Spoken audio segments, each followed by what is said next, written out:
Hello everybody, I'm Rebecca for Love Improv. And I'm Sherry. And we just covered the topic of initiation in relationship and initiations that happen in relationship. So now we're going to delve a little deeper into how to initiate conversation around conflict and also sometimes how to initiate separating from your relationship. So we're going to start with the first piece now. Conflict. So you're having some internal challenges within the relationship, and how do you approach your partner?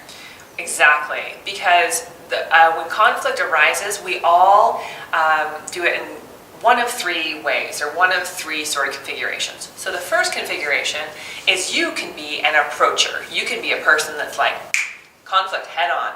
And then you can be a person that's like, no way conflict.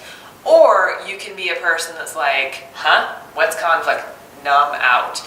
So pair these people up and you get approach, approach, avoid, avoid, approach, avoid.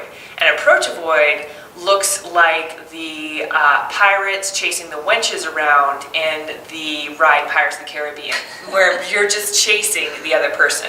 Avoid, avoid just looks like turn the TV on, let's not talk about it. Approach, approach can really be like explosive. So first, identify what your style is. You got the conflict bubbling. Do you go in or do you move out? I think also that focus needs to be on how your partner, how they react, what their style is, right? Yeah. And then, especially if it's an explosive style, you don't want to, that might be something where you have to take a more passive role on how you would initiate the conversation. Right. Because there are ways of doing it coming in sideways or coming in directly. So let's give some concrete examples of way to initiate that there's a conflict. And let me list the things that conflicts normally happen over. So finances. Number one for divorce. Yeah. Child rearing, how you parent your child. If you want to have kids at all in the relationship. And business choices, where you're going to move, and basically the last and kind of general one is shared resources. So shared resources include affection as well as monetary resources. So let's just delve into the one that causes a lot of conflict, which can be around finances. How do you approach a conversation around the finances?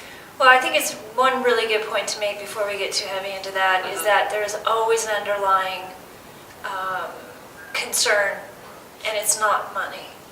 On the surface, it's really easy because of the way we're brought up in community and programming about how important our material wealth is. And so it's really easy to pick that one. Sure. And so I think that's why everything's kind of lopped into that, and that's become the number one reason for divorce is financial. But I think if you start scraping in there and working and digging and massaging it a little bit more, you find out they don't feel appreciated. They could be feeling really insecure and stabbing out at you because of you making more money than them or whatever the situation is, right? So I think always as you're trying to approach something as sensitive as this, and also knowing in the back of your mind there's really something else going on. And actually, why not just ask that? What is the real problem here? That's a great way to initiate, is with a question to lead into the conversation. Now, we're not giving you solutions that are going to stop pitfalls, landmines, or arguments. What we're saying is that ultimately, to be in relationship, you have to be willing to take the risk and willing to communicate. And when that doesn't happen, and again, we'll list some things below on communication tactics, but when that doesn't happen, or when you've run your course in a relationship, oftentimes it can be really challenging to initiate the separation. So let's step into that piece. How do you want to look at that? Well, I think what you said is when you're going for, when you know what you know, how to act on it. So what if the partner's not reacting in the way that you need them to, or like they're not even like looking at the situation, and you're just like, well, then I need to remove myself from the situation so I can get clear on what's really true for me. Yeah. It may feel like this, and what happens is we get so caught up in our emotions that becomes a driving force. But when we step back and start to spend a little time with really what's happening, and you have to do that on your own, that's what a separation is, right? Yeah. Well, I'm going to add to this piece, and we'll kind of round out this particular video, and we'd love to hear your comments, to say that I know when I went through my breakup, I was deeply in love with this particular individual, and what brought me to the separation is I figured out I didn't like who I had become or how I interacted. It wasn't my true character or truest, highest self coming through.